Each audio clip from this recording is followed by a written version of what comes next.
Welcome to our channel guys. तो आपका मेरे चैनल पे एक बार फिर से स्वागत है। तो कल मैंने आपको स्ट्रेट लाइन स्टार्ट करा दी थी, तो आज उसी को कंटिन्यूस करते हैं।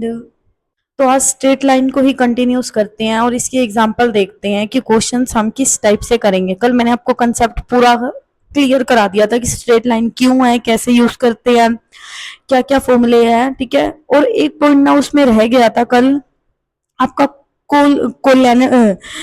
एक पॉइंट रह गया था आपका जिसमें आपका था कोलिनियर पॉइंट क्या होते हैं, ठीक है। ट्रायंगल के केस में थोड़ा सा वो एक्सप्लेन कर देती हूँ, इसके बाद हम इसके एग्जांपल देखेंगे क्या होता है। तो ध्यान से देखना, कल वाला जो कंसेप्ट रह गया था एक कोलिनियरिटी, ठीक है, क्या होती है, या फिर आप इसको कोलिनियर पॉइंट भी बोल देते हैं, ठीक है।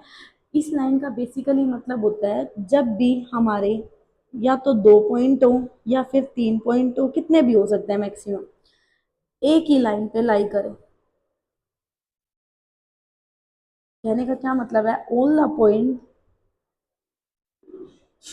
लाई on a same line, okay, is called the collinear point.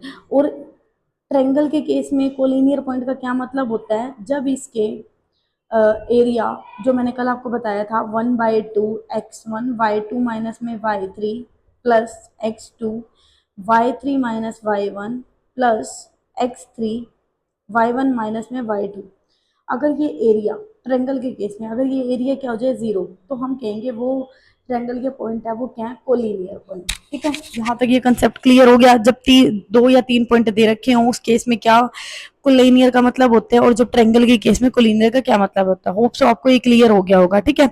चलो अब हम देखते हैं जो मैंने कल आपको सिखाया था, आज उसको यूज करते हैं, किस टाइप से वो यूज होगा। तो यहाँ पे गाइस आपका फर्स्ट क्वेश्चन है। फर्स्ट क्वेश्चन हमें क्या दिया है, फाइंड द स्लोप। सबसे पहले आंसर मत देखना, ठीक है, जो मैंने कंसेप्ट पढ़ाए थे ना पहले उस पे आना। हमें क्या निकालना है, स्लोप निकालना है। हमें क्या कितने पॉइंट दे दिए, 2। मैंने कल आपको स्लोप का फॉर्मूला बताया था, क्या होता है, m is equal to y2 minus y1 x2 minus x1, ठीक है। इस फॉर्मूले का यूज करो और इन पॉइंट्स को करो सारे, ठीक है। ये आपका होमवर्क है, ये आपका होमवर्क है, ये आपको खुद से करने हैं, ठीक है। इन सब की क्या निकालनी है, स्लोप निकालनी है आपको खुद से। फॉर्मूला पता चल गया, अप्लाई कर लोगे इन दोनों में, हो जाएगा ना। नेक्स्ट क्वेश्चन है इसी में हमारा। अब ये देखो, एक आपका ये वाला फॉर्मूला मोस्ट इंपोर्टेंट है। ये फॉर्मूला क्या है, ये सारा एक्सप्लेन नहीं करना एंड सारा पढ़ने की नीड भी नहीं है। इस फॉर्मूले में क्या है, इसलिए मैंने नहीं बताया था। इस फॉर्मूले में ये है, मैं बता के चलती हूँ आपको, कि आपको टेंजेंट थीटा क्या दे दिया जाए, m2 minus m1 1 plus m1 by m2, ठीक है। ध्यान से देखना ये फॉर्मूला कैसे यूज करते हैं, होता क्या, जब आपको स्लोप दे दी जाए 2 पॉइंट की। अब मान लो एक पॉइंट की जब हम स्लोप निकालते थे फॉर्मूला क्या था, m is equal to tangent theta, got it. लेकिन हमें 2 एंगल दे दिए जाए तो स्लोप भी कितनी निकलेंगी, 2 निकलेंगी, यानी 2 पॉइंट पे। अगर मान लो 2 पॉइंट पे निकालना है तो फॉर्मूला भी बताया था m2 माइनस m1, और m2 माइनस m1 फॉर्मूला क्या था, m2 नहीं, ये बाय मिस्टेक लिख दिया मैंने, y2 माइनस y1, क्योंकि मेरे माइंड में mm चल रहा था ना तो मैंने वही लिख दिया, x2 माइनस x1। मेरे को लग रहा था डाउट कुछ गलत बोल दिया, बट नहीं, ये होता है जब 2 पॉइंट का निकालते हैं तो ये हो जाता है। यानी कि m1 यहाँ से निकाल लोगे, अगर एक और स्लोप दी है तो m2 निकल जाएगी, ठीक है। जब आपको 2 स्लोप दी हो, ध्यान से सुनना ये फॉर्मूला कैसे लगेगा टेंजेंट थीटा का, कि जब आपको 2 स्लोप दे रखी हो तो ये फॉर्मूला हमारा यूज होगा, ओके। तो इसके ऊपर मैं एग्जांपल बता के चलती हूँ, थोड़ा अच्छे से क्लियर होगा कि कैसे 2 स्लोप होंगी, कैसे क्या होगा। जैसे यहाँ पे दे दिया, if the angle between the two line is π/4, इसने दे दिया कि एंगल बिटवीन 2 लाइन के बीच में एंगल, यानी टेंजेंट थीटा की वैल्यू दे दी π/4, यानी टेंजेंट π/4 ये दे दिया। One of the slope line is 1/2, इसने कह दिया m1 की वैल्यू इसने खुद दे दी, m1 इज इक्वल टू 1/2। ये कह रहा है find the slope of other, यानी m2 की वैल्यू बताओ। आया समझ में, अब ये फॉर्मूला लगाओगे, टेंजेंट की वैल्यू है m1 की वैल्यू है m2 की, निकाल लोगे ना, ये फॉर्मूला है देखो यूज किया हुआ है। यहाँ से m2 की वैल्यू क्या निकल जाएगी, 3n माइनस 1/3 हो जाएगा ना। एंड फॉर्मूला भी समझ में आ गया कैसे लगाएंगे। सेम हमें ये थर्ड एग्जांपल दिया हुआ है, 1 मिनट में थोड़ा सा ऊपर कर लेती हूँ ताकि आपको अच्छे से क्लियर हो। होप सो आपको अच्छे से दिख रहा होगा, पूरी विजिबिलिटी होगी, ठीक है। थोड़ा मैंने हाई अप कर दिया कैमरे को।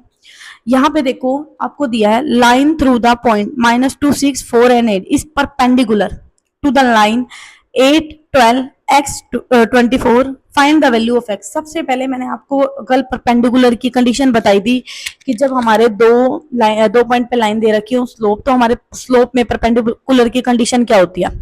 तो जल्दी से माइंड में लेके आओ, m1 by m2 is equal to -1। समझ गए। अब m1 कैसे निकालोगे, y2 minus y1 x2 minus x1, पहले से निकल गया m1। m2 कैसे निकालोगे, y2 minus y1 x2 minus x1, यहां से निकल गया, यहां से x की वैल्यू आ जाएगी, निकाल लोगे ना सिंपली। देखो सोल्व करने के बाद कंडीशन क्या थी, m1 is equal to m2 किसके इक्वल होता है, -1। अप्लाई कर दो, you will get the answer is x is equal to 4। आ रहा है ना समझ में, बिल्कुल एक एक क्वेश्चन जो मैंने कल कंसेप्ट पढ़ाए थे ना, मैं यहाँ पे अप्लाई करने बता रही हूँ एक एक क्वेश्चन की, कैसे अप्लाई करना है, कैसे क्या होगा। होप सो आप मेरी बात समझ पा रहे हो। नेक्स्ट देखो, जो मैंने आपको कोलिनियरिटी ऑफ द 3 पॉइंट के ऊपर बताई थी, वो क्या थी, जब हमारे 3 पॉइंट एक ही लाइन के ऊपर लाई करते हैं तो उसको क्या बोलते हैं, कोलिनियर। ठीक है। अब यहाँ पे इसके ऊपर क्वेश्चन कैसे आएगा, हमें पता कैसे चलेगा ये कोलिनियर है या नहीं है, तो इसके ऊपर अब हम क्वेश्चन देखते हैं कि कैसे सोल्व होगा। जैसे हमें यहाँ पे 3 पॉइंट दे दिए P Q R in lie on a line. इसने क्या बोला है कि ये तीनों पॉइंट है ना एक ही लाइन पे लाई कर रहे हैं। जब भी इस टाइप की लिखी हो स्टेटमेंट तो सीधा माइंड में आना चाहिए भाई ये कोलिनियर पॉइंट है, क्योंकि एक ही पॉइंट पे है। बात आगे समझ में। अब इसने कहा है कि शो करना है। ठीक है।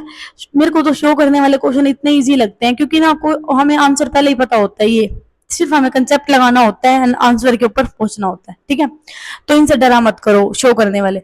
अब हमें पता है कोलिनियर है पॉइंट, कोलिनियर है तो पहले वाले का स्लोप निकाल लो, दूसरे वाले का स्लोप निकाल लो, क्या होगा वो इक्वल। अगर वो तीन एक ही पॉइंट पे हैं तो उनका स्लोप भी क्या होगा, इक्वल, यानी कि m1 is equal to m2 is equal to m3। अब ये स्लोप निकालोगे कैसे, वही फॉर्मूला अप्लाई कर दो, y2 minus y1 x2 minus x1, similarly तीनों में कर दोगे ना, यहाँ पे यही लगा दिया बस। अब इसको क्रॉस मल्टीप्लाई कर दो and you will get your answer, and prove हो जाएगा यहाँ से कि h minus x1 y2 minus y1 k minus x, देखो क्रॉस मल्टीप्लाई करोगे तो कर लोगे ना। आ गया समझ में।